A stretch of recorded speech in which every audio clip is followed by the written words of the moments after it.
Greetings, friend, and welcome to the Between the Covers podcast, where we are working every day to remove the self-limiting beliefs that are preventing us from becoming the heroes of our own stories.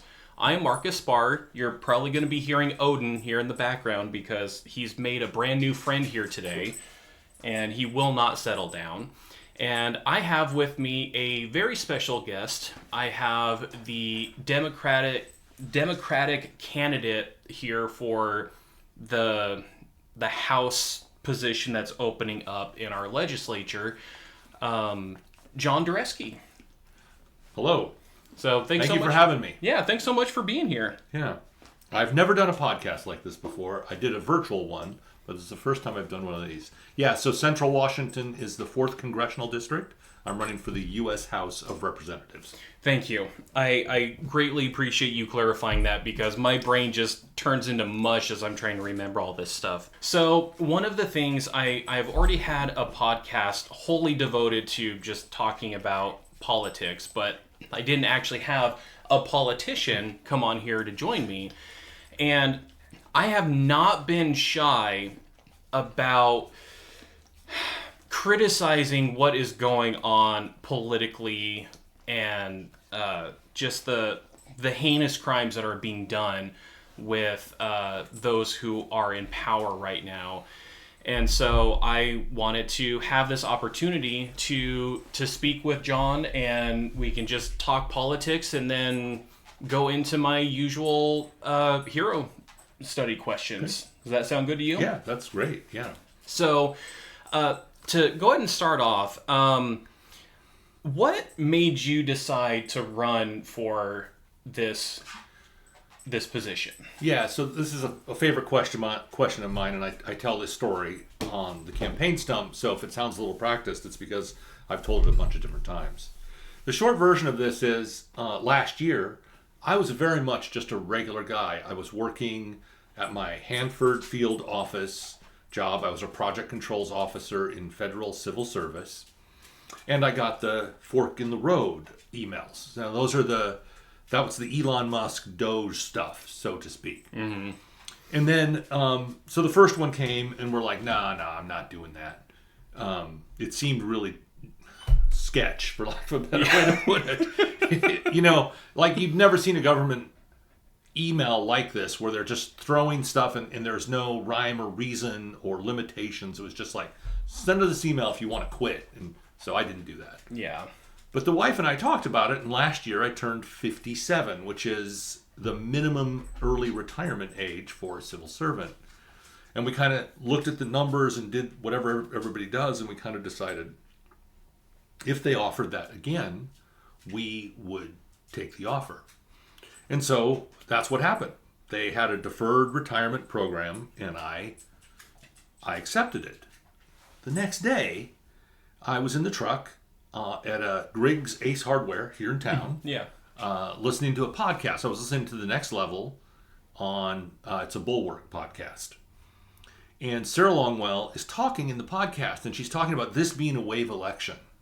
And she says, this next election is going to be driven by candidates that see how crazy things are, and they just can't sit on the sidelines anymore.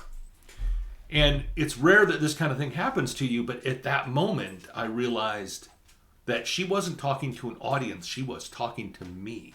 It was as if lightning kind of struck me, and I basically decided to run for Congress at that minute. Mm-hmm. And a year later, I'm doing a podcast, and somebody's calling me a politician, and I'm like, I guess I am a politician, but more than that, I'm just a federal civil servant and a retired veteran who sees what's happening and decided to try and make change for the better. Yeah, and this is something that I have wrestled with many, many times because, I listen to, I'm an average podcast listener. I listen to so many, and there are a lot of these podcast hosts that are saying, you know what? We need to do something. It is your responsibility. Don't just wait for someone else to do it. And it has been on my mind periodically to be like, maybe there is something that I could do. And then one of the things that I've always had to balance with that has been my partner's mental health.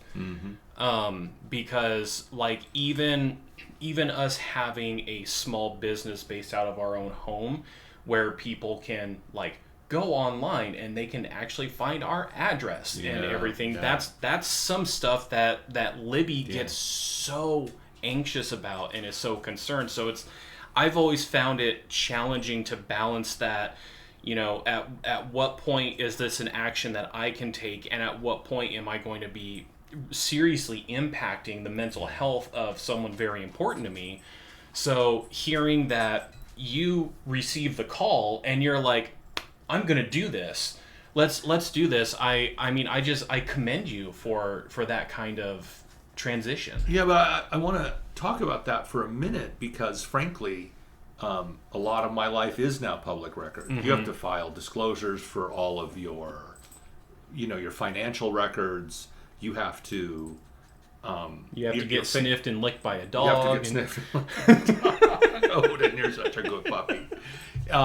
But the thing is like my address is public record. It's required on public because they want to know that I live here. Yeah. As a, you know, that I'm a citizen of District 4. Unlike some of the other candidates, I won't even get into that.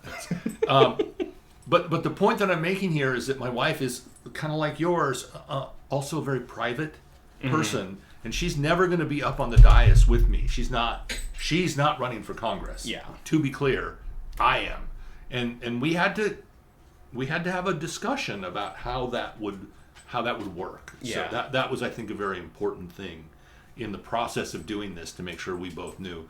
And frankly, she's one of my best allies in this because she has. First of all, she has great instincts, and she's also very no-nonsense and is ready to get work done. So she's been a very, very big help, but it's not her thing. Yeah. It's my thing. Absolutely. Oh, I just wanted to say one more thing about being involved. So I talked about getting off the sidelines, and you'll probably hear this again. I close every one of my political speeches with this.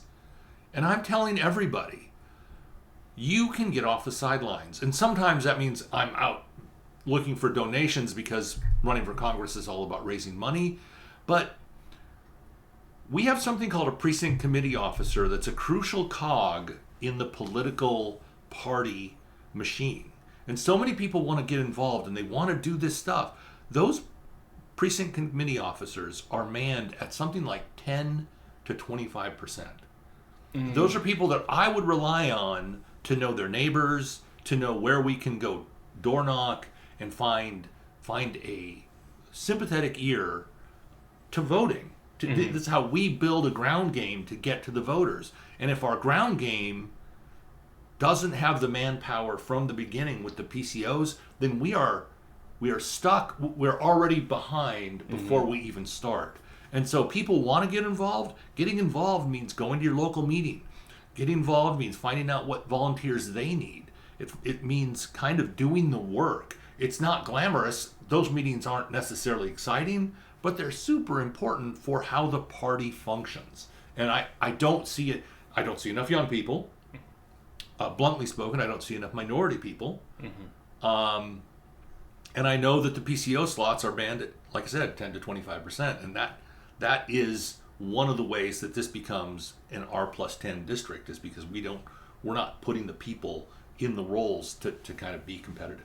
Yeah, and I also can't help but wonder how much of that, because I have shared many times how I live in a very red district. And sometimes I feel like I'm behind enemy lines to a certain degree. I do not exactly identify as a Democrat, but the Democratic Party does have they tend to have a lot more values that I align with.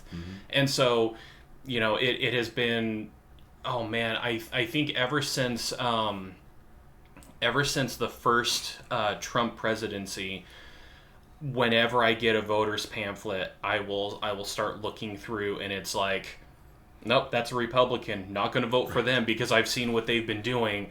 And if it's like I only have the option between like two Republican individuals, then it's like, oh, this one's endorsed by Trump, X that one out. Not going to go for that.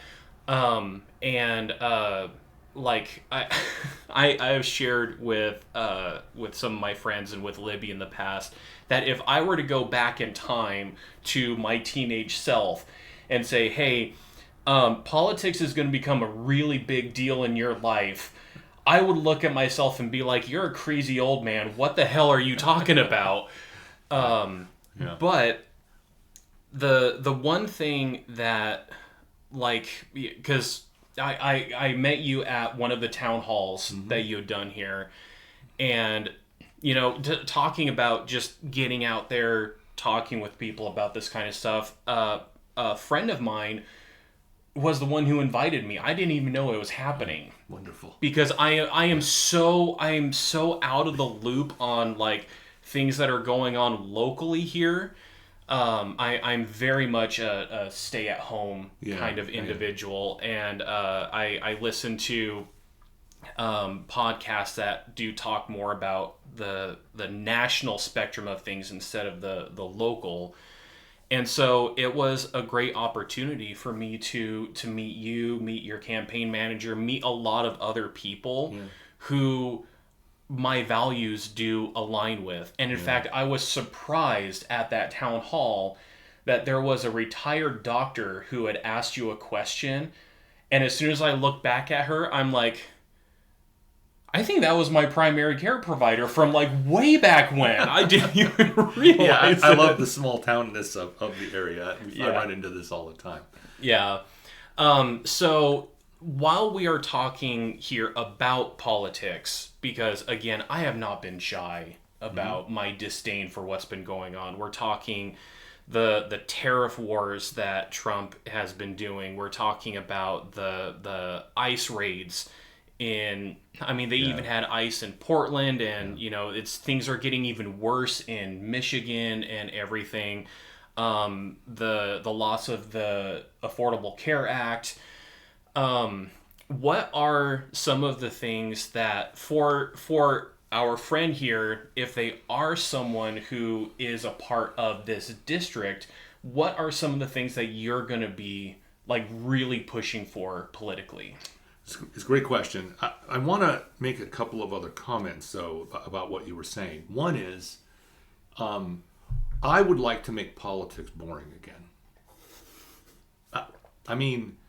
I'm getting tired of things being unprecedented all the time. Yeah, I was thinking about this because we might have a chance to talk to some high schoolers after they did the walkouts. I commented on all of their stuff, and Misty Muchlinski, who ran for this seat 2 years ago, said, oh, well, we're going to have a meeting with the high schoolers, and you've got to come to that. And I was like, one of the first things I would say is, hey, guys, I'd like politics to be boring. I'd like to not need your vote to win because of the danger to our country. Yeah. We always want everybody's vote all the time, but I think you understand the gist of what I'm saying. Mm-hmm. So you already touched on a bunch of my issues, and I'll give you a perfect example. The tariffs thing is a classic example of an Article 1 power in the Constitution that the president has asserted some emergency powers over. And it may be that this is resolved by the courts or whatever before I get there, but we spent 80 years building a trade system wherein all the free nations of the world worked directly with us, and they were allies, and we benefited so immensely that I think Americans don't quite understand what could be lost here. Mm-hmm. And we have to get in control of the government to stop this slide. We have to demonstrate some way of some corrective. And so from that, I'm going to move, of course, the medical care stuff. Yeah. Democrats have been trying to pass some form of universal health care for 80 years. I, too, will be in that vein. In the immediate thing is fixing the Medicaid and Medicare reimbursement process, fixing the subsidies. There is a ton of stuff that we will want to do on day one that is not easy, but is obviously something that has to be done. But then going forward, we need to do even more because, again, what we're doing now isn't right with medical care, and I think everybody's beginning to see it. We have the most expensive care with some of the least good outcomes of the developed world. And that's the kind of thing that we got to start fixing. Yeah, and considering that I have heard from many different pundits about this, that you take a look at, you know, the people, unfortunately, that have been hurt the worst in the removal of the ACA are like rural Republican districts, and these people are now like crying out to their representatives, and it's like, what are you going to do?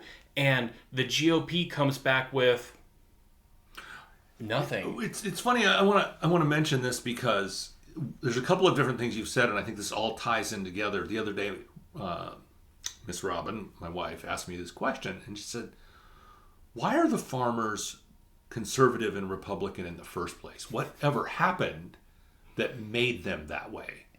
And you keep talking about values. And I think somewhere along the way, this is some self-criticism for the party. After all, I'm new to partisan politics, so I can kind of say this because I haven't been there. But they have lost touch with the working people, with the values of ordinary Americans, and got focused on wedge issues and got focused on some things that they really should never have been focused on. We need to bring it all the way back toward the kitchen table, protecting unions, you know, the minimum wage that hasn't been raised in 7 years, all of that kind. And there's a whole bunch of little stuff too. Like just this last week, we do on my social media, we do a yesterday this morning, which is basically more or less almost daily content about the issues of the day. And one of the things, we did one the other day about budget cuts, and they were like, they cut grants to Yakima Community College, and that's damage right here to our local communities. They cut the minority development program out of the Small Business Administration.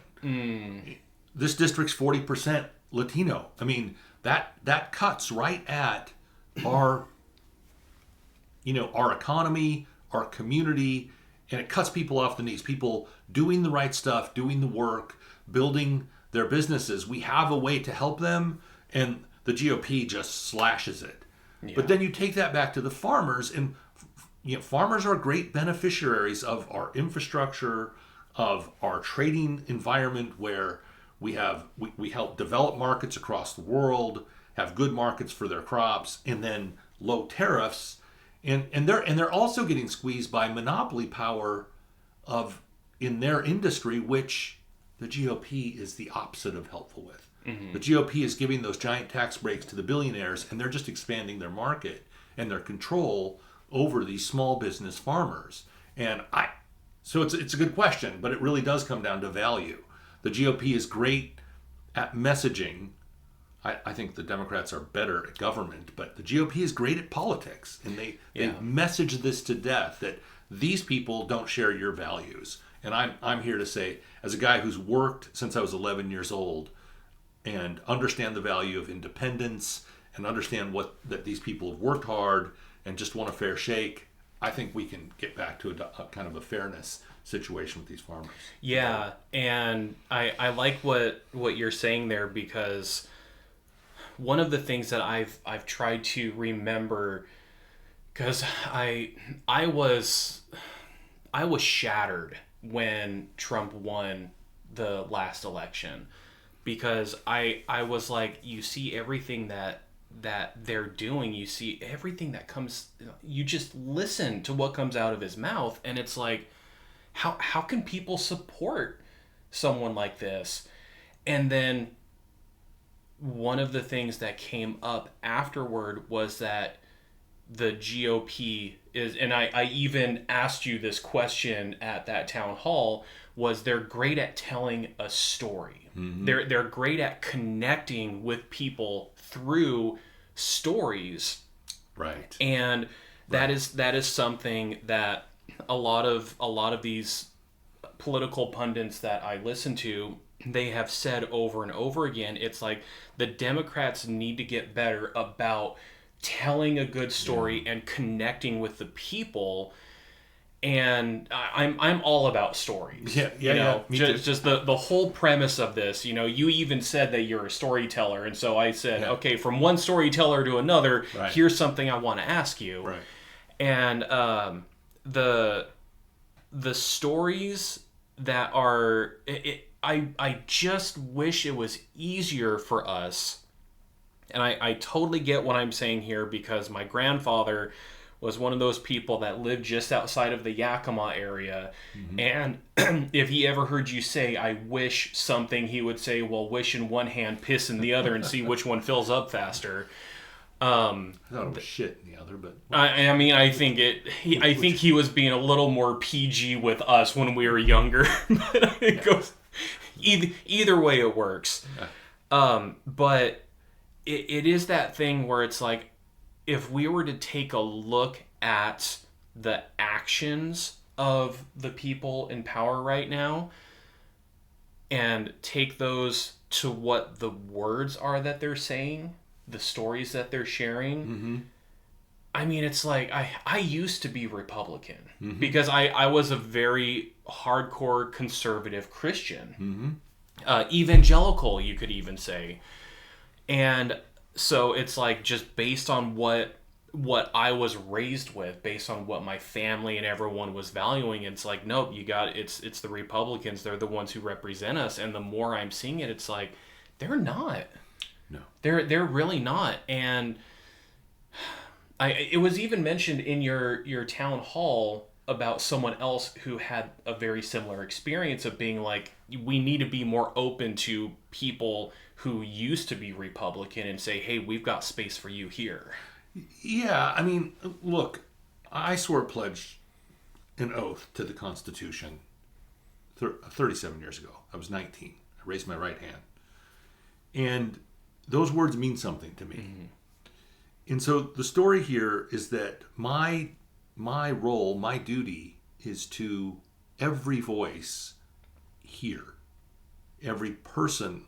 I'm not representing just the Democrats. I'm representing all of the people of the 4th District. Yeah. And you could, if you squint, you can kind of, in the past, you might be able to see that the Republicans said, well, us too, and these are what we think the best positions, but that's clearly not the case anymore. Mm-hmm. When they're cutting every program to benefit the people, when they're cutting medical care that people are desperate for, and damaging rural hospitals, they're not serving the interests of us. They're serving the interest of their billionaire masters. And I don't mean to be demagogic or direct, and look, as far as Trump is concerned, Trump had an episode during the first administration where he was talking to, I think, Comey, and there was a report of it. And Trump said, well, I need loyalty. And Comey essentially said what I would have said, which is, well, my loyalty is to the Constitution. And that's so foreign to Trump as a person. He doesn't understand that, and he governs that. He governs as if the government is his. Mm-hmm. He won the presidency, so he owns the government. Today they were talking about news of $500 million that they've made from cryptocurrency with the Qatari people. Wow. This kind of corruption is shocking, and I don't understand how it's not landing, to be honest. Mm-hmm. The maddening thing to me, and just to be clear about this, as a civil servant, as a military member, yeah. All of those ethical guidelines and rules, I had to follow all of that. I couldn't trade in stock that I was overseeing in my government role. I couldn't take a job with them for years after if I had overseen those contracts. And so the fact that whatever the hell Trump is doing, but then congressmen are also doing what amounts to insider trading mm-hmm. on a daily basis is a failure to be accountable to the people and represent the people's interest on a scale that I think your average voter, average podcast listener hasn't quite warmed up to yet. They haven't quite realized that this has gone beyond like party affiliation and into some other level of corruption and graft. And as far as I'm concerned, there's really there's really one party. That's the party that believes in the Constitution and the rule of law, and that's the Democrats. You're going to get some people that disagree with me on that. But, I mean, with what you see from ICE in Minnesota, not to pivot again, but like there is no, in some cases, we don't even know the names of the people that did the shooting. Yeah. And I don't know, that's not a government that I recognize at all. That's not a government of the people, for the people, by the people. And that's got to change. Yeah, absolutely. And considering that you have all of these people where, you know, oh my, I was thinking about this just over the weekend with the whole COVID pandemic and everything, how everyone was like so against wearing masks. And now it's like you can't get them to not wear masks because they're just wanting to hide their identity. I hadn't even thought of that. You're right. No, we won't wear a mask to protect other citizens, but we will wear a mask to protect our identity. Oh, that's it's pretty telling about like the right. ideologies of these people here. And just to be clear, when we take back Congress, and especially if we take back the Senate, we will be able to have immediate impact on that. Like the next day, we will start looking to remove funding, provide oversight, provide new rules about what engagement looks like. I don't know that we're going to get that before then, but and I don't think we can wait. The problem is that we can't wait. We have to have change in all of this now. We have to start holding people accountable and not letting them just do corruption. It's a weird time. It is, yeah. And you can see why I get a little fired up about this, and you can see how I quickly jumped from being a civil servant, hearing that podcast, and jumped into this, and every day as I'm doing this process, and I've told people this on the campaign trail, I tell them every time that I feel a deep debt and obligation to run the best race that I can run and be the most honest and direct candidate. So if I get asked a question, I want to answer the question with a yes or a no. I might say yes but we're going to be straight. And we're going to try and do the things that we say we're going to do. Yeah. And that's one of the things that I really hope to see, in all honesty, because, man, the conversations I have with some of my friends where they're like, they don't even engage in politics on like a national level because, and I'm actually really curious because when one of my friends who has said this listens to this podcast periodically, so I'm kind of curious what your response to this would be. So he does do more of the local elections because he knows he can have an impact with that. But he doesn't do anything for like voting for president, because whether he votes Democrat or he votes Republican, it's going to go to Democrats because of the other side of the state, because it's very heavily Democratic on the other side of the Cascades. And I understand where he's coming from with that, and I also believe that that's kind of a cop-out at the same time, because if you have enough people who aren't saying or doing anything, then we have an example of what happened with the 2024 election, because the reason why Trump won the popular vote is because so many people didn't even go out and vote. Yes. Well, I mean, okay. I want to start with a central mythology here. Everybody says, "Oh, this is a red district. You're never going to win." Look at the voter turnout. What you have to do in Washington is you have to register, which you do automatically when you get your driver's license if you check the box. What you do in Washington then is they send you a voter pamphlet guide, which has all the information on it, as you already alluded to, and they send a ballot to your house. And all you have to do is check the boxes and sign the front. And the fact that we have, I think, voter turnout in the 60s or in the 50s is some kind of a crime. Step one of having the government that you want. Step one is voting. It's the fundamental, basic bottom line. I'll tell you, step 2 is you got to be like the billionaires. You want the government you want? Unfortunately, you got to pay for it. It's a ridiculous thing to say, not going to land with some of your podcast listeners, and I actually wrote a Substack about the strategic weakness of having every candidate have to beg for money with every text message and email all the time. I think it's it's souring people on our brand because they think all this guy wants is my money so that he can run for office to get his job in D.C. It just takes a lot of money to compete with the billionaire PACs and the dark money. But that's not what the people see. So step 1 is vote, because if you look at the young people vote, the Hispanic vote here in the 4th CD, if they went out and voted in the same numbers that the plus 60 crowd votes, and they voted kind of the way they're usually aligned, this would not be a plus 10 R district. It would be a Democratic district. So the fact that those people decide not to vote means that you get the politics that we're getting. It's a direct line, but you have to get candidates that are willing to jump in. You get candidates that get off the sideline and fight. We just can't lay down. This is our country as much as it's anyone else's, and we're going to fight as hard as we can to take our country back from this un-American, ahistorical movement that is really, number 1, it's tearing us apart with the divisiveness. And number 2, they're really doing terrible things to what our governments do. I often say when I left, a bunch of other people left civil service.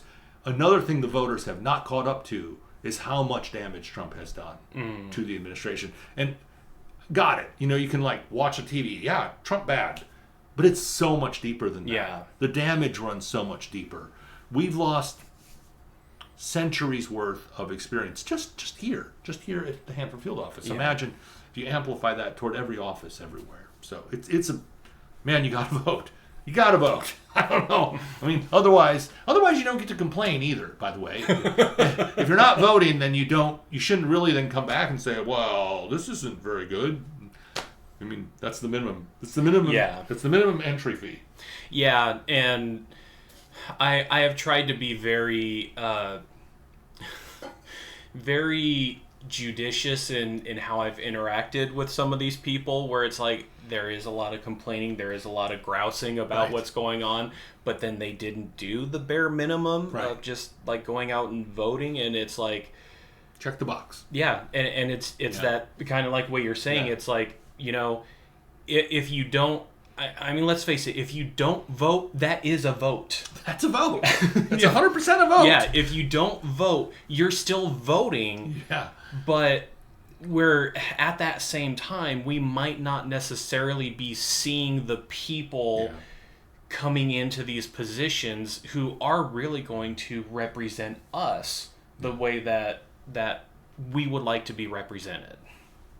So I guess one of the important things here is fucking vote. Just go out and vote, okay? I do want to, and this is a bit from my regular stump, but I do want to just make one more thing. And again, you've heard me say the Democrats have lost the trust of the electorate. They've made some mistakes, and we need to win that back. In that vein, I've signed on with a candidate group called takebackcongress.us. And every candidate signed on with this signed a pledge. A pledge has 5 parts. Those 5 parts include term limits, a ban on stock trading, a moratorium on lobbying after you leave Congress, overturning Citizens United, and ethics reform for the Supreme Court. And we've all signed on so that when we get to Congress, that's going to be we will be pushing those bills to do those things the whole time. I would add, we need to remove emergency powers from the presidency because that power belongs with Congress. And we really do need some kind of a national agreement and fix for gerrymandering. Gerrymandering, back to your voting comments again, gerrymandering is politicians picking their voters, not the other way around. Yes. We need to call it by some other name so people understand what's happening. And I believe every race should be designed, if it were possible, every race should be 50-50. It's not possible. There's going to be some races that's not going to happen. But if it were possible, that's the race I would want. I would want every race to be neutral, and the candidates have to go do the work of meeting the voters where they are. Anyway. Yeah, and I have heard that exact same thing regarding the gerrymandering, that it truly is, as John is saying here, it is the politicians who are trying to choose their voters, when that's not how this system was designed. No. Absolutely. And, just hearing everything in the news about trying to get more electoral seats for the GOP and everything. And thankfully, a lot of that really didn't follow through. Right. But still, that was scary. Yeah. That was very scary, of being like, that would literally put us into that position that my friend is talking about, where it's like, well, my vote just doesn't matter. Right. Because it has been so gerrymandered that that my vote is such a minority that that everyone else is going to be getting, their voice is going to be more prominent. Right. Oh, and by the way, Washington itself has a very good system. We have a bipartisan districting committee. Or I think it requires a vote. It would require a vote to do something out of cycle of the people to agree to it in the first place. And when I asked if the Democrats had any plan to strike back against the stuff in Texas and the stuff in some of the eastern states, the answer was a flat nope, we're not doing that. So the answer was pretty clear from top to bottom. We're going to run these elections the right way, and that gives the Republicans good chances to keep 2 seats in the eastern part of the state. But again, that's only if nobody turns out and votes their own self-interest. Yeah, absolutely. And just to touch on, because you've mentioned about the universal health care and that kind of stuff, that's something that I find so incredibly important. Yeah. And one of the things that I have this new friend in my life, trans woman, absolutely love her to death. And she has been keeping me posted on trying to have some gender affirming surgeries. And she has been working for years to try and get to this position. And there is so much fear about something like this being like, well, you know what? The Republicans are saying we can't do this anymore. So all of this time, all this effort and everything that she has been putting into it's like, nope, no more. And that's unnerving, to say the least. And then I also have some very dear friends who are homosexual, and they're looking to get married this coming fall. I think it's even like September is when they're looking to get married. And it is so disheartening when you're talking about people just kind of like sitting on the sidelines, right, to just sit on the sidelines and allow these kind of roles of power to come through that just they really do take a lot of these civil liberties and rights away from people that have every right to live the life that they want. I don't have anything to add to that last part. If the First Amendment, Second Amendment, Fifth Amendment, Fourth Amendment, 14th Amendment, if they mean anything, if we believe in the preamble to the Constitution, then that freedom has consequences. It means that people are going to live in a manner that you may not approve of. Mm-hmm. And that's what it's like to live in a pluralistic, free country.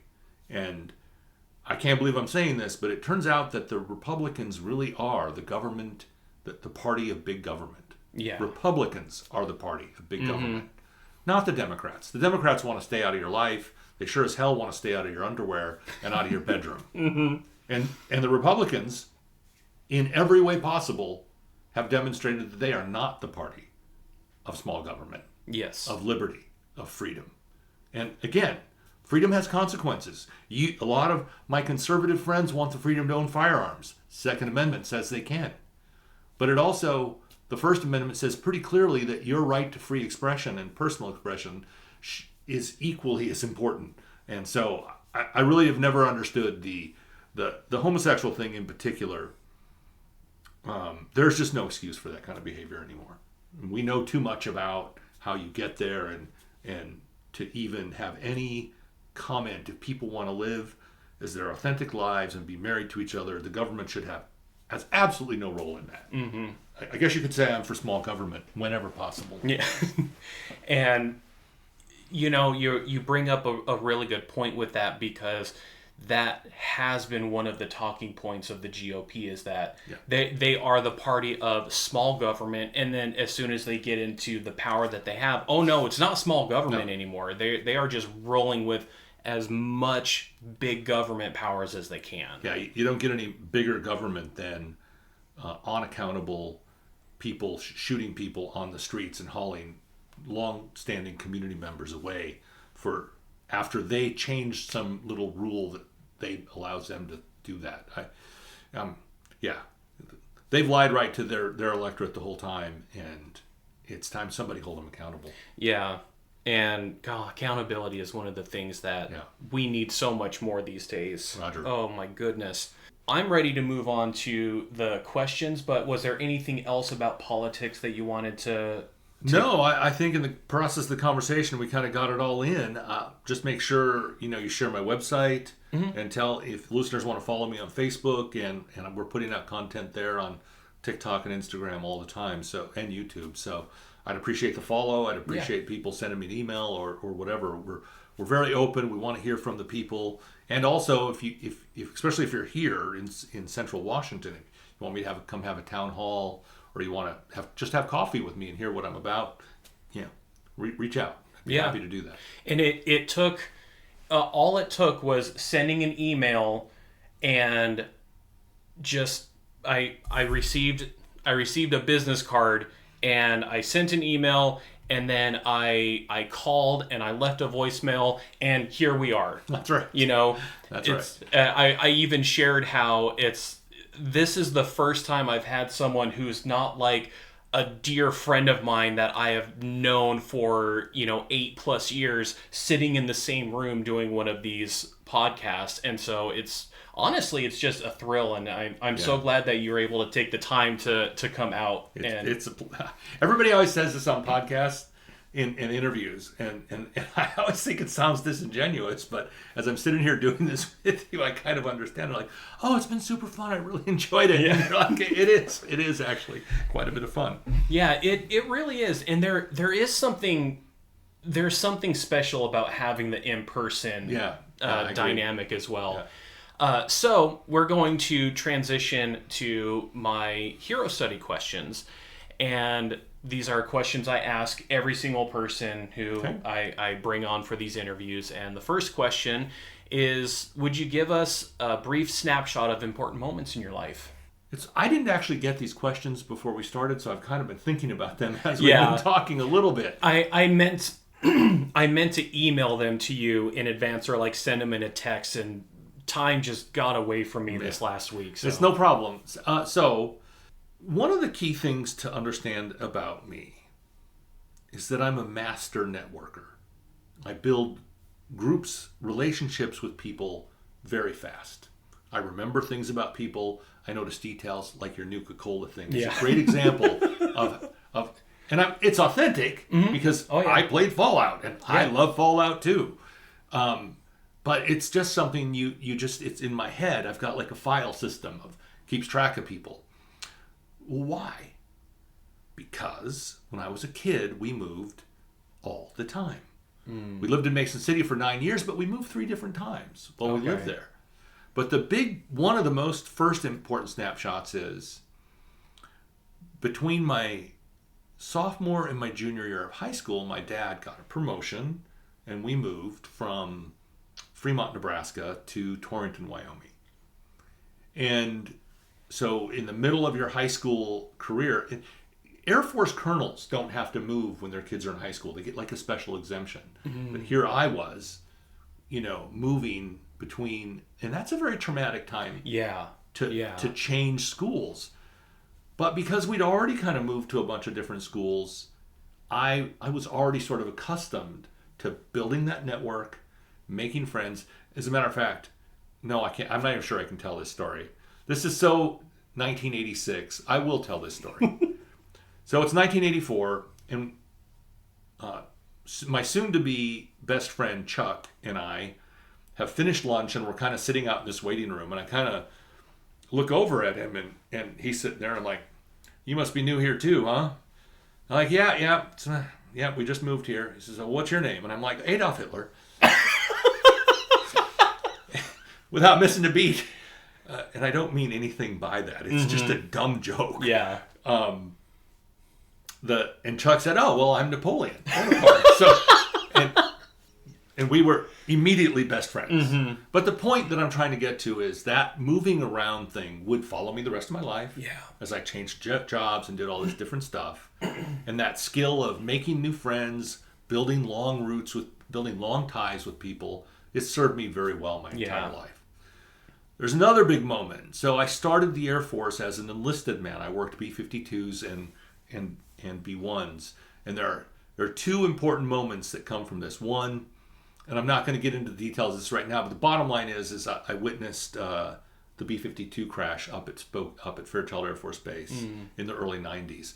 And it's only important because it would kind of follow me and sort of be sort of a signpost of my life, and it would just kind of be a weird thing. But the other big moment was, so I was doing the avionics thing. I was going up the enlisted ranks, and this friend of mine, Dale, and I are both tech sergeants.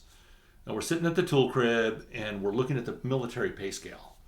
And he's like, "John, do you see what these officers get paid? It's ridiculous. They get paid so much more than us enlisted guys." And at the time, they had an extension university that offered a remote bachelor's degree. And he said, I'm gonna finish my bachelor's degree and go to OTS. And we sort of both, right there, made a pact to go do this. And so we both went to officer training school to commission, and my life really went in a different direction. The irony is his wife at the time basically told him that she was going to divorce him basically the week before he went to OTS. And the psychological trauma of that, he flamed out and could not make it through OTS. And I have always felt bad that I then went through, did it, and it really, I retired as a major, and my career really took off. I then was able to go into civil service. And the fact is, you're sitting here talking to me now because of that decision then. Yeah. So it was a very, very big milestone in my life, a very important moment. Wow. I've not had these kind of conversations with people. You're the first person who has like this kind of military experience. Oh, sure. That I've been able to speak with about this. Yeah. So that's fascinating. And man, my heart just breaks for that friend of yours. Oh, I know. Man. It does. But when I was in OTS, you can know, because I was 33 years old, and it's like being in basic training as a 33-year-old. And so it's a lot, and there's a lot of people younger than I am, and it was really hard.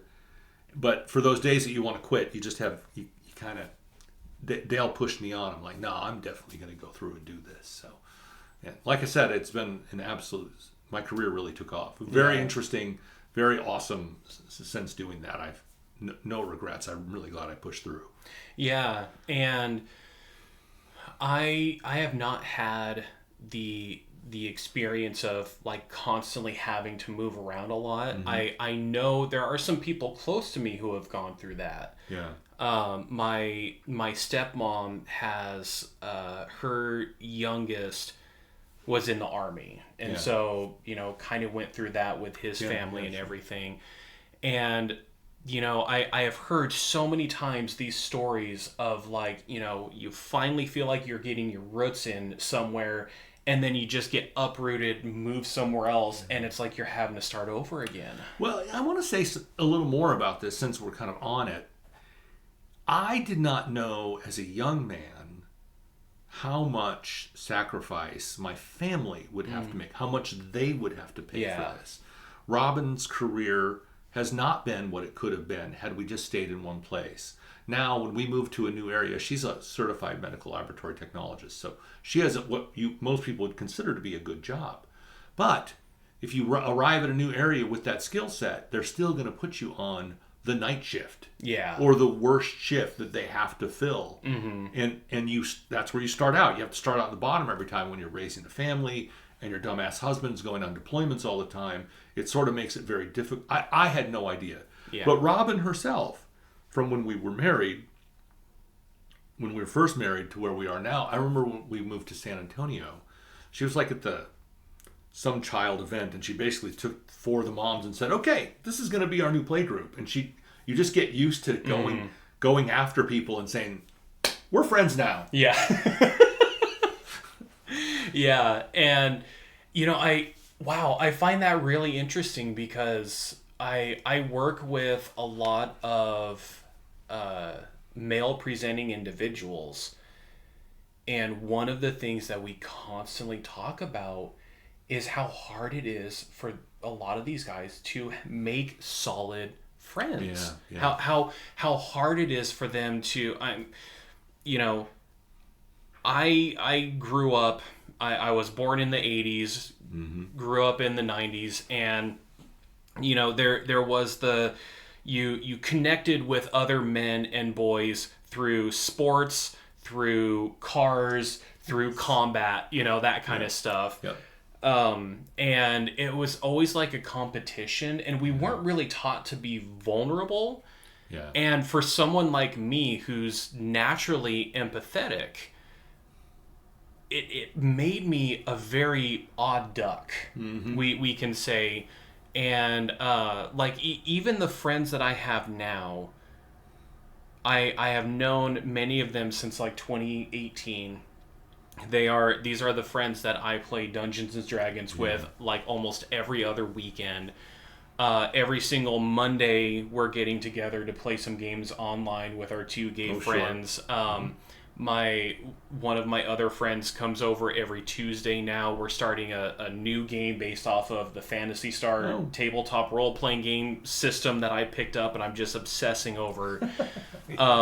We are recording our game sessions, and we're just having so much fun doing all of this stuff together. We're all going to be going to RadCon. Yeah, of course. In less than 2 weeks now. Right here in Pasco. Yeah. I better mark that down. I'll want to go too. And unfortunately, pre-registration just ended like yesterday. Okay. So my apologies on that. If we had this conversation sooner. I want to just go as a fan. Yeah. You go as a fan, right? No, you still need to sign up. Oh, okay. Yeah, you still need to purchase a ticket and all that kind of stuff. But then you can just enjoy. Good to know. Yeah.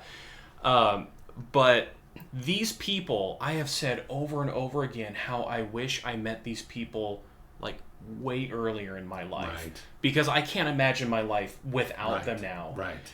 And then I also need to remember that everything that came before brought me to where I was when I met them. Right. And kind of what, like the example that you gave with Robin, where it's like, hey, you know what? We're gonna be friends. Right. My transgender, one of my transgender friends, I initially started talking with her because she would have a therapy session with the same therapist I see, and it was like always right after mine. And I've been bringing Odin almost every single time now, and he loves it. He was really loving to see her and everything.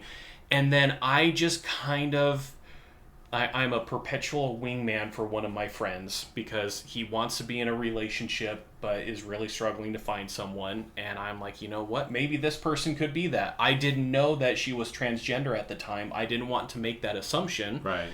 Well, turns out, just by making that or taking that brave step of just saying, hey, I've got this idea here, and learning about each other, she's like one of my best friends now.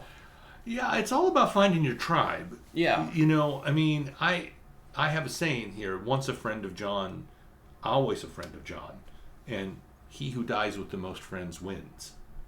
I mean, toys are great, but friends are better. Mm-hmm. And I have in every corner of the country. If I show up and I go through my Facebook and see who lives there, I have somebody that I can go have a beer with. It also helps to be, like we talked about Fallout earlier. Yeah. But I'm always looking for new fishing buddies. I'm always, it always helps to have like a really broad set of interest and be open. Mm-hmm. There are a lot of people in the world who are closed, and I don't know if that's a personality thing that you can change or not. But I think it's dramatically helpful to just be open to whatever experiences come what may.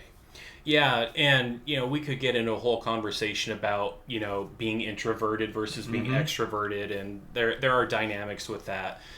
But a lot of these people, like, again, having been raised like conservative Christian through like most of my life, one of the things I had always been told was how demonic Dungeons and Dragons is.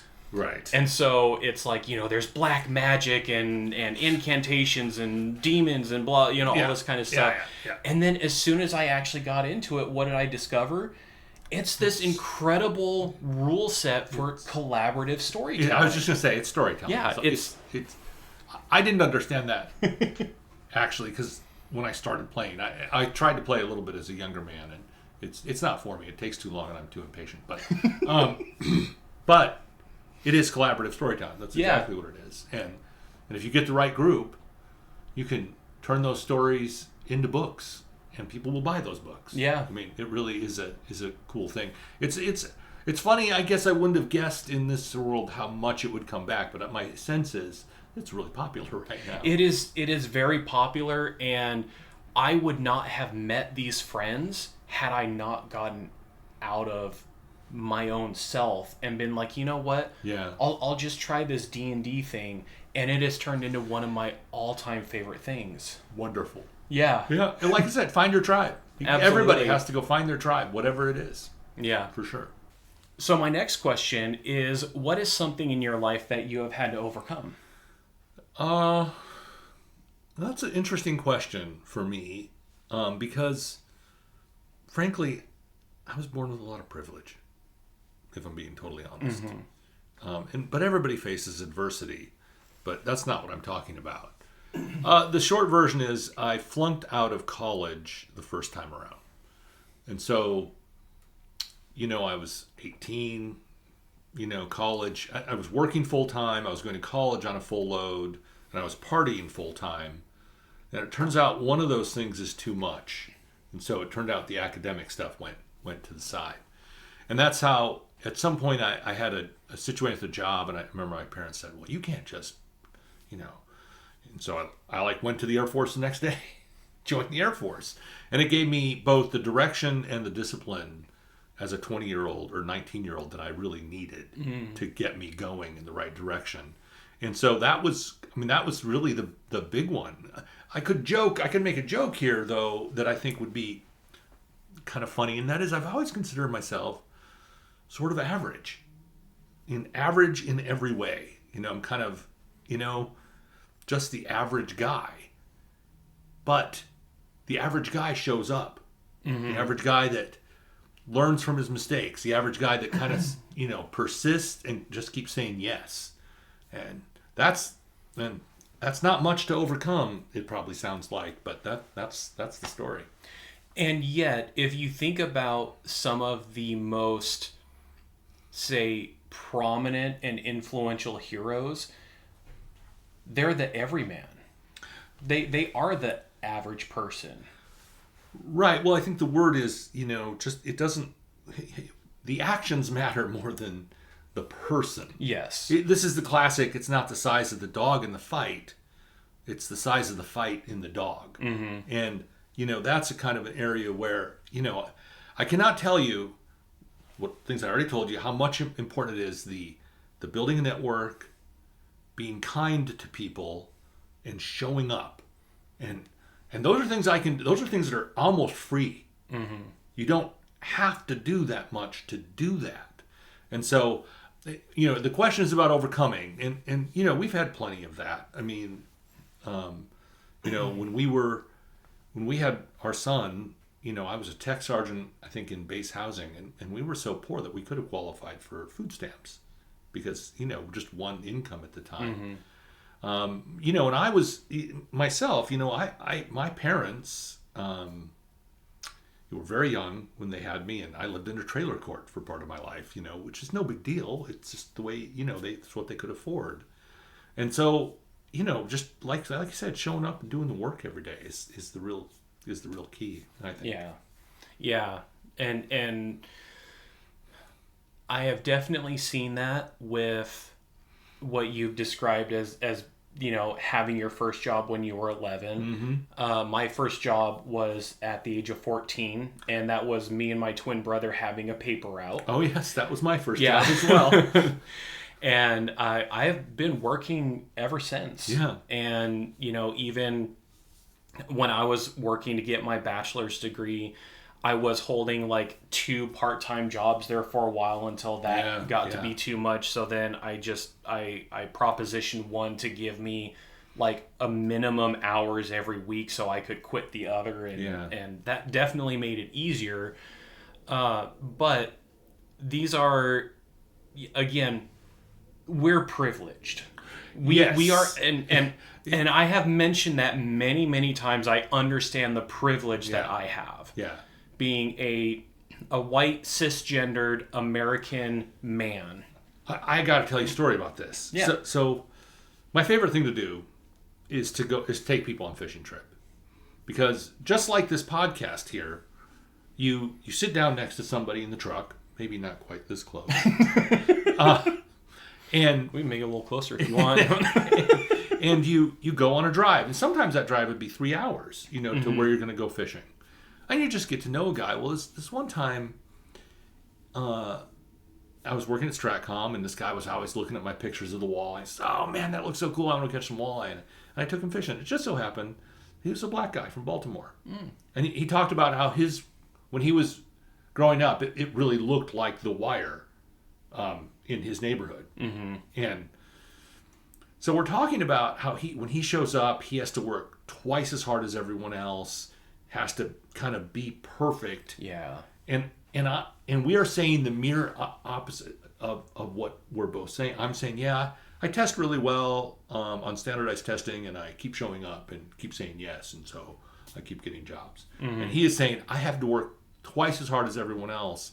And if you ever wanted a conversation, I wished I'd have recorded it, because it was the literal definition of privilege in our society. And so... But he still made it. Yeah. But especially coming from the military and civil service, I want everybody to have the same opportunity based on their work. That's why and we didn't talk about this during the political thing, but this war against, quote, wokeness and the war against DEI stuff, I'm not here for it. Because all that is a way to reach back and help out. And this is what I want to do in my campaign. I'm already trying to do is to reach out to other people in the community. I want to pull them up.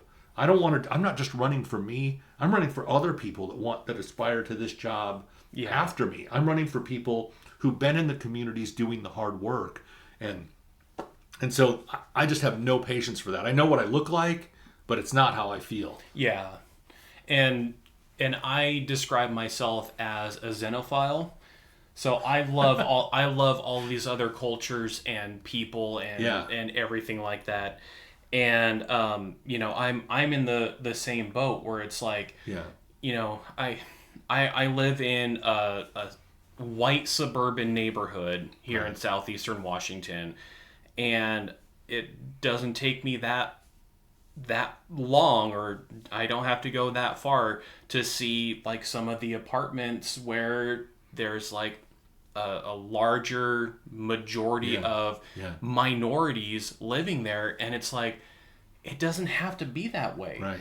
And then one of the things that pisses me off so much about this is there's all these new homes that are being made over here, and it's like, we've got more and more homeless people showing up on our streets over here, and we're making homes that these people can't even afford. And don't even get me started on NIMBY.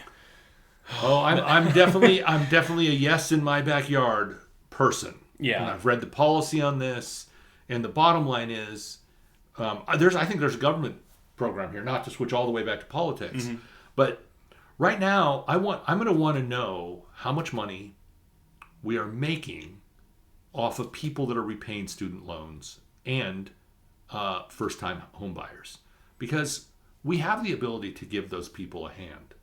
We could give them zero interest loans to help them along, or very low interest loans, and not be sending profits off to Fannie Mae and Freddie Mac and the people running that. Yeah. We need to focus on, the government could do these things. The whole, I don't want to go down the political rabbit hole here. The whole, we're going to pay contractors to do everything the government does because that'll save us money and make them more competitive. I've been in the government for 37 years, and it ain't so. It's a flawed system that the Republicans have demanded we follow, and it's working against the interests of the people. Yeah.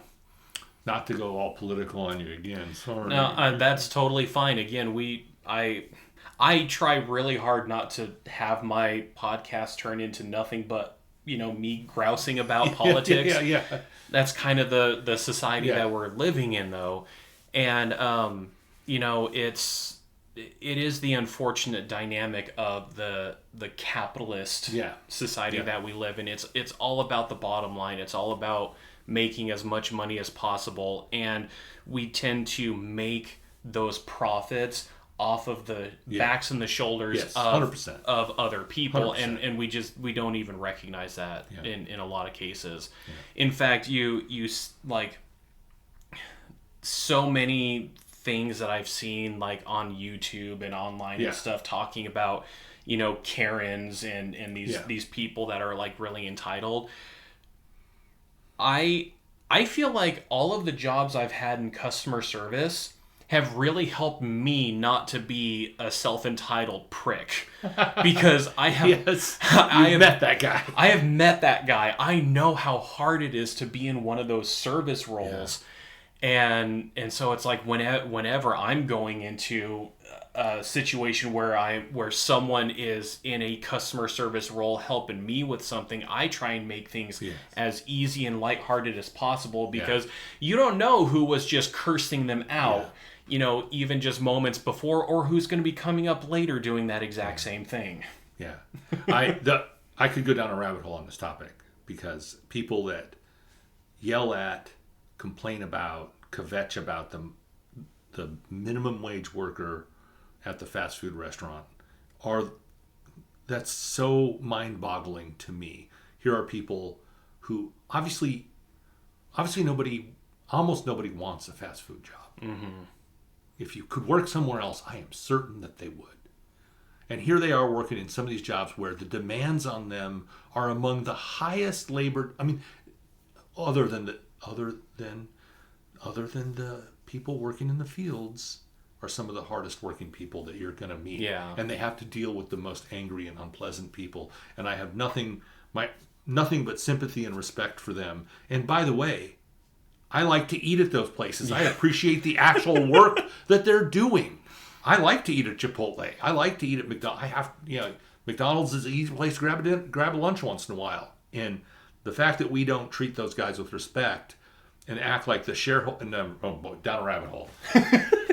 Sorry, I'll pull out. Pull back on that. Yeah, but I assume that some of these places are like very convenient for you to go to while you're traveling around on this campaign trail all the time. If we have time, we'll always go to a local business. Yeah, for sure. But again, I worked one of those. I worked at Domino's Pizza when I was young in my Air Force career. I worked at 10 Pin Tropics, a small business, and it was one of the worst jobs I ever had. So I get it. Those jobs are terrible, and I have nothing but respect. And again, like you said, getting yelled at by...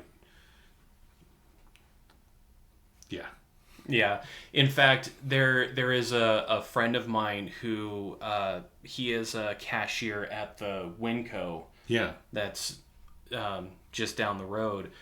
And one of the things that to me, it was like maybe a crown, maybe it's just like putting a feather in my cap or something. But whenever I go grocery shopping, I always try and find to see if he's working. And if he's not in the self checkout, I make sure to go into his lane. And there's this one time I was there, and there were long lines and everything, and then someone else comes over to open up one of the other lanes and is like, hey, you can come over here.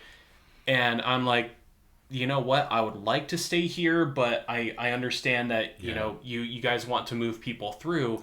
And so I made a comment to my friend. It's like, I was going to go through your lane, but then she came over and sniped me. And then he kind of looks over at her and he's like, don't worry, she's the one who trained me, she'll take good care of you. And then as I'm like getting things loaded up on the conveyor belt, he goes, hey, he's my favorite customer. Nice. Because I have always tried to converse and be pleasant, and I am one of those people that when I am interacting with these people, I don't just say, hey, how's it going? Right. Because what do people usually say? Good. Yeah. And it's like the social contract is done. Right. In fact, I've even said on some previous episodes, I always ask, how's this day treating you? Right. And it's like, it's just enough of a twist on that question that they kind of get taken aback. Right. And I've actually had some people say, are you sure you want to know the answer to that question? Right. And then I look at them and I say, I wouldn't have asked if I didn't want to know. Right. And then we just have these really, like, intimate, vulnerable conversations about how their day's going. And well, you can imagine, as much as I love people, that I do the same thing. Yeah. As a matter of fact, my family members sometimes make fun of me. Stop talking to those people, John. Like the commercials, the progressive, you're turning into your parents' commercial on TV. But except for that, my kids now have that same thing because they've watched me do it for years. But I do want to just for a second just say, one of the things that really pisses me off about this is how much we've devalued work and valued capital and capital owners. These people are working really hard, so the profits and the productivity gains can go off to shareholders somewhere else. Yeah. And that's a system that's broken down. We need to build a system in America where that work is every bit as valuable. That cashier at Winco is filling a vital function in our society. Mm-hmm. We need them. Yeah. And so that job should be valued. And that's a problem in our society. We're valuing the wrong things. We talked about values earlier as a political thing. And we're not valuing that hard work. We're not valuing the critical cogs in our society. We're valuing a whole bunch of things that, if you really dig down, really don't matter. Yeah. And that's a problem. Yeah, absolutely. So, going down this windy road of rabbit holes and everything that... It's your dime. I know. You're the one that's got to edit it. Yes. Who is someone who has helped you get where you are today? Well, there's two... I mean, obviously your parents have a big role in this, and I want to give them a shout out. They were very young when they had me, and they were, they started out with nothing like a lot of people do, and they did a great job. My dad coached Little League baseball. I remember a great lesson from my father. He was kind of an old school, grouchy kind of guy. And we were at a pheasant hunt in South Dakota, and I'd shaken everybody's hand with my glove on. And my dad came back and said, no. When you shake a man's hand, you take your glove off to shake their hand. I'm like, who knew? I was 13, or maybe 14. I don't remember. Mm-hmm. He was just that kind of guy. Yeah. And so he was there. He really encouraged me with the sports stuff. So, he's a good dad. Yeah. My parents were good parents, and they did a good job. Had a bunch more kids after I kind of got a little older, and so they helped a lot. But there's, of course, everybody wants to hear the story though, of like. One of my military stories, one of my first bosses is a guy named Jim. And Jim and I are not politically aligned today. He actually sent me well wishes, but then sent me a bunch of radical inside the bubble, inside the echo chamber stuff. But Jim was one of my first supervisors as a young airman. And he just kind of taught me I don't know how to put this, but he taught me how to take care of people. He taught me how important it was to take care of the troops and to be that guy who makes it a point to take care of the troops and take care of the people and take care of the networks around you. And he also kind of had to say, he said, listen, John, he said, people worry about this or that and getting in trouble, but if you know your job, if you come to work every day and you do your job as well as you can, nobody's going to fuck with you. It's really what it comes down to. And so, I just kind of took that to heart. Like, know your job. Be the guy that's doing the best job you can do. And things will flow from that. And he's just a good guy. Yeah. No, absolutely sounds like it. Wow, there's so much I could take from that. There really is. And, again, going back to the conversation about our privilege, we also understand that with our privilege comes this easier trail that has oftentimes been blazed for us that, people of minority, it's like they do have to work harder in order to get that same level of recognition. Women, I've heard it said women have to work twice as hard in order to earn half as much. And it's like, none of that is fair. Absolutely none of it is fair. And yet we also see an example of how, the value of being the expert in your job, doing the best that you can, and knowing that that's something that you can provide. And as I already said, reaching that hand up back Yeah. and pulling other people up with you. You know, Mm-hmm. I think that's absolutely critical to this. Yeah, absolutely.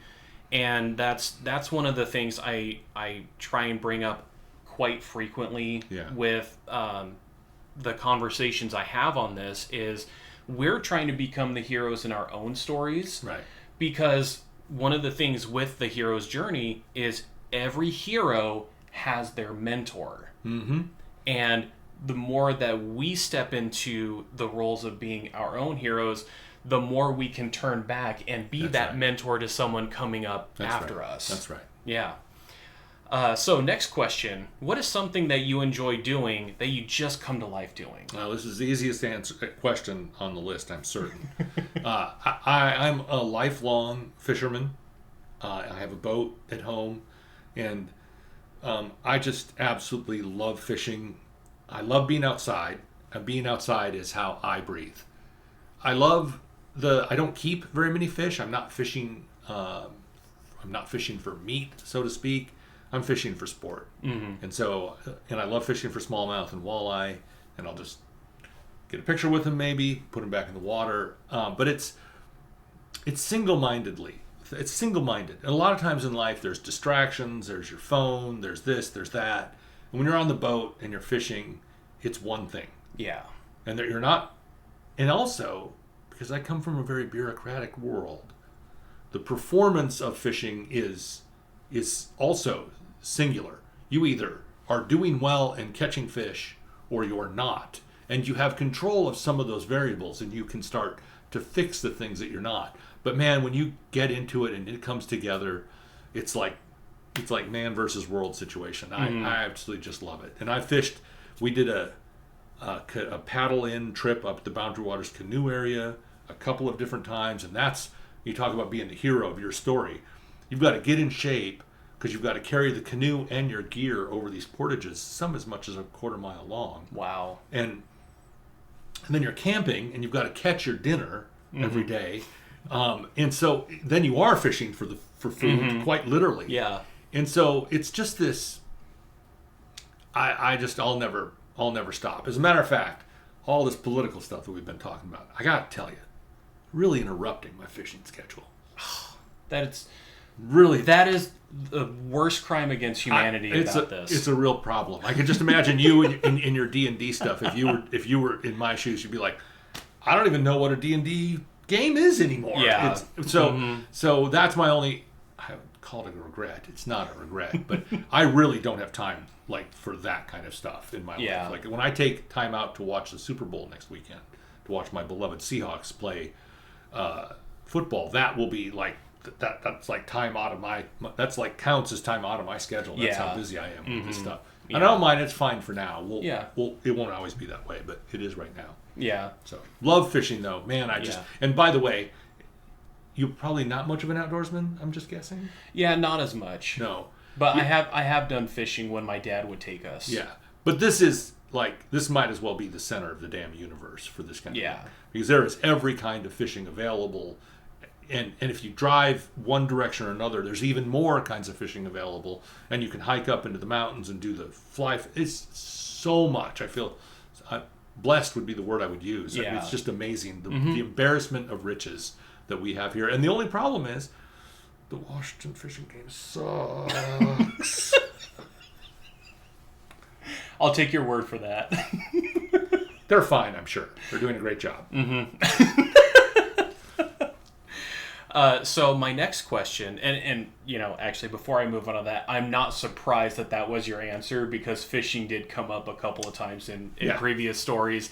I'm like, okay, when I'm asking this question, it's either going to be fishing or there might even be video games in there somewhere. Right. But my next question is, what is a hero to you? What is a hero to me?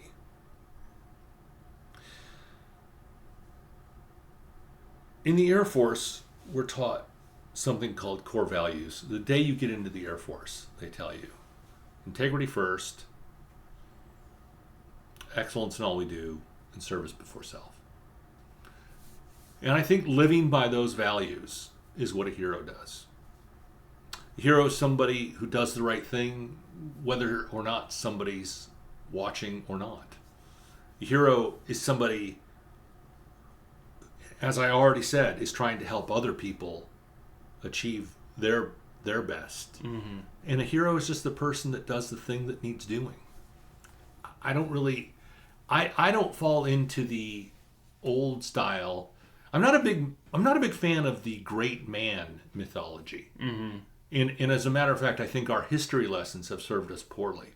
There are many examples, Thomas Edison, Alexander Bell has come to mind, of people that we look at as great men of history, but really were a part of great teams. And the teams somehow fall to the side.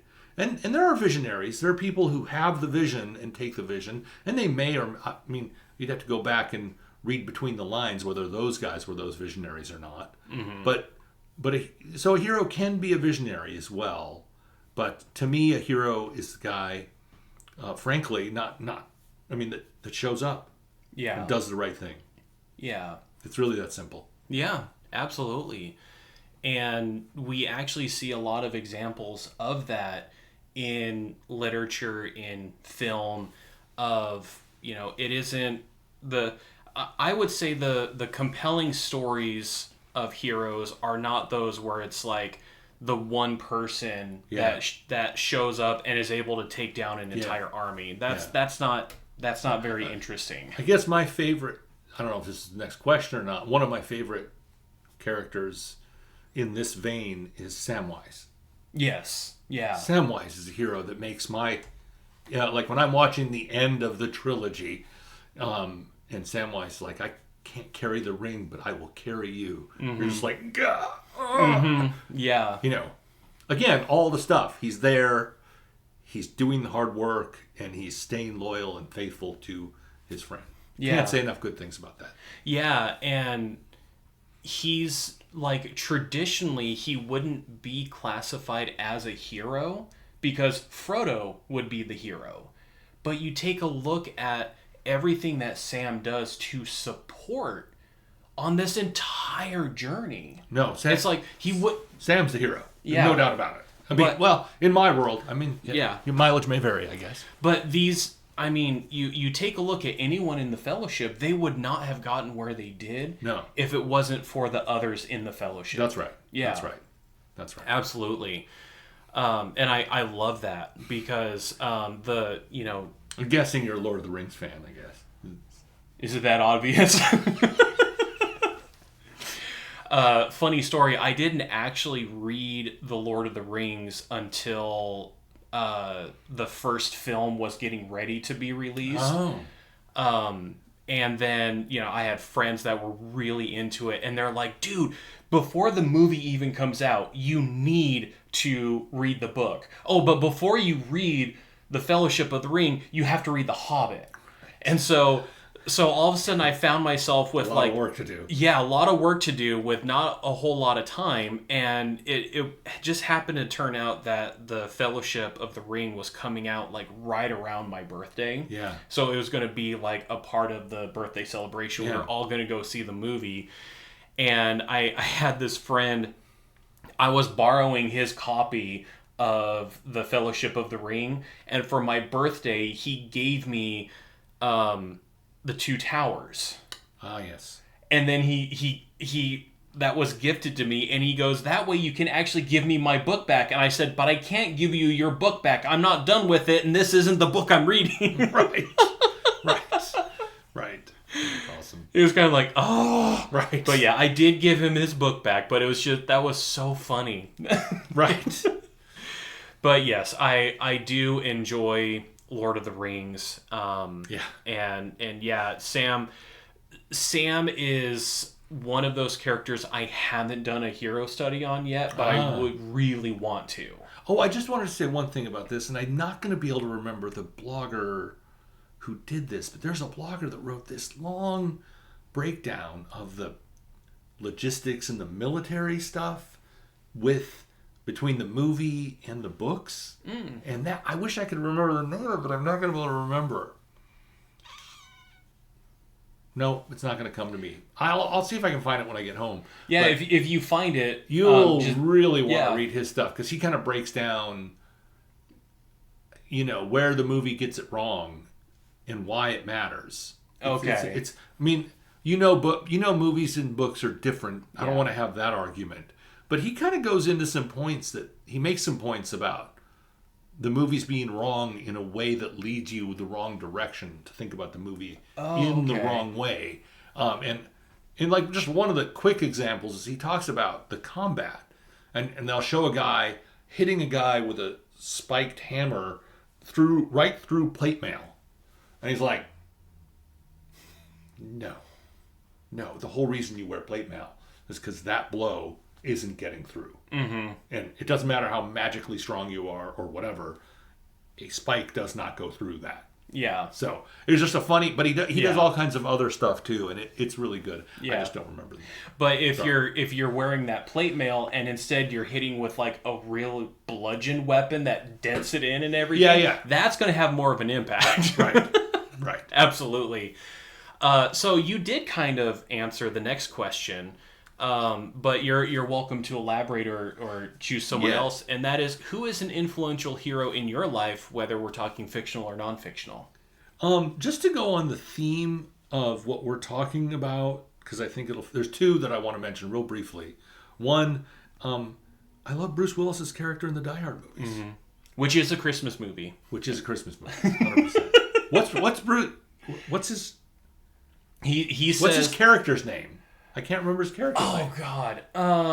You'd think with I just recently listened to a podcast where this constitutional lawyer was going over why Die Hard is a Christmas movie. I think I saw that same thing. Yeah, it's definitely a Christmas movie. Yeah, but I can't think of his name right now. Well, but and then I just wanted to say, I don't know why. I guess maybe this is so on brand because of what I'm doing, but I've always been a fan of JFK. And I think because as a young man, the echoes of his speeches where he says, "Ask not what your country can do for you, but what you can do for your country," and we do these things because they are hard, and maybe the mythology around the Cuban Missile Crisis. He was just kind of an example of what a great leader really was. And there's a bunch of other stuff that's come out since, and don't worship your heroes too much, because you're going to find out bad stuff about them. Yeah. But as a politician, I just think he represented some of the best of us, and his words are timeless. Him and frankly MLK. I just did a YouTube video about MLK, got 1,000 views, and that video, I said how every MLK Day we would read the kids and I would read one of his speeches because I don't have his oration skills. I wish I did. But not everyone can be that blessed. No, that's next level. So that's who I would. That's my answers for that. Yeah, and just kind of a little behind the screen here for you, my friend. We're actually recording this in February, Black History Month. So it's a good point. It's very topical for this year. But no, those are some incredible people. Yeah. That can inspire us.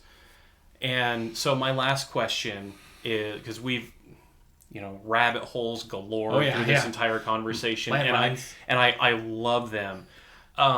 Is there anything that you want to share with our friend that you haven't got to say yet? No, I think, at some point when I was thinking about the subject of your podcast, and I was just thinking, and I absolutely covered it, but I'll just reinforce it. It's showing up. It's being kind. It's saying yes. And it's persistence. That's how I got here. Mm-hmm.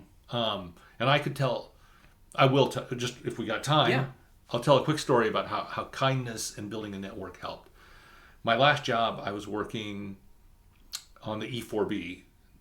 That's the Airborne Operations Center called the Night Watch in the Air Force. It's a modified 747 that has all the communications networks you could imagine. Okay. And it's the President's Command Center in a very bad day situation. Yeah, okay. And it was a spectacular job. Got to wear a flight suit.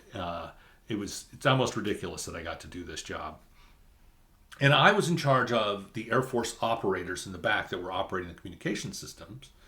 And the battle staff was actually managed by U.S. Strategic Command. And they were all field grade officers, majors, and lieutenant colonels and stuff. And I interfaced on the battle staff with a fellow communications officer, in this case, an Army major named Rodney. And Rodney was not really well liked in the battle staff because he was a very kind person and he was very easy to work with. Mm-hmm. And so I can't imagine why you'd hate to work with that guy. Right, but he wasn't mean enough to us in the back. Yeah. He wasn't demanding enough, and he was letting us slide or whatever. They had their own, the battle staff had their own culture. We had our culture in the back. But the short version of the story is, I think he invited me over to lunch at his house a couple of times. I met his family, so we hung out. I was always nice to him. Mm-hmm. And so after I got to retirement, when I got to my retirement, there was a civil service job that came open, and I applied for it. Little did I know, I heard the story later, that the division chief of the division I would end up working in got this list of capable people that they could hire that were qualified for the position. And my boss showed that list to Rodney, who had been working in a staff job at Stratcom, and says, "Do you know any of these guys?" And he looked at that list and he says, "Oh, I worked with that guy in the E4. He's a really good guy." And that's how I got that job. Wow. I got a whole job in civil service by being a good guy, by being a nice guy. And so they say nice guys finish last, isn't my experience. Well, and that's a whole nother rabbit hole that we can go down, the whole nice guys finish last thing. A lot of times it's like people are being nice in order to get something in return. Yeah. And that's different from just genuinely being nice. Yeah. And you're not expecting anything other than just like you're respecting the humanity of other people. No, that was not there was no expectation of that. That's just the way we're wired. Yeah. Robin and I both, for what it's worth. Yeah. Yeah. And that's one of the things that I find very important, because I do use these examples of, me being very compassionate and curious when I'm working with people in, customer service roles and that kind of stuff.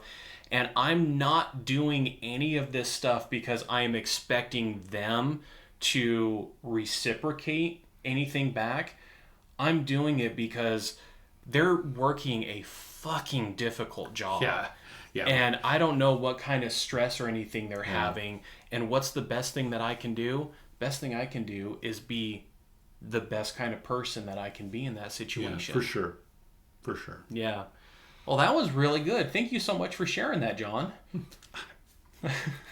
Like I said earlier, it really is fun. Yeah. So thank you so much for joining us for this conversation. Again, I just want to say thank you so much for John Duresky taking the time to actually be here in person to have this conversation. And I will put like all the links and everything in the description and the show notes. You can connect with him. You can see what he's up to. And if you are in this congressional district in Washington, I definitely encourage you to keep an eye out, to keep an ear open for what he's doing and what he's saying, because again, I absolutely am biased. I will mention that I am biased because I am not a fan of like any potential Republican candidates. But the times that I've been able to interact with John, I have felt more hopeful. So I so appreciate that. In this time, it is so important for us to have hope. Yeah. It really is. It is. So we'll look forward to seeing you next month when we do another hero study. But again, we'll be back again next week for another episode. And until next time, live strong for today. And thank you so much for having me. It's been wonderful. And please find me on Facebook, find me on my website, John Duresky for Congress. Thank you.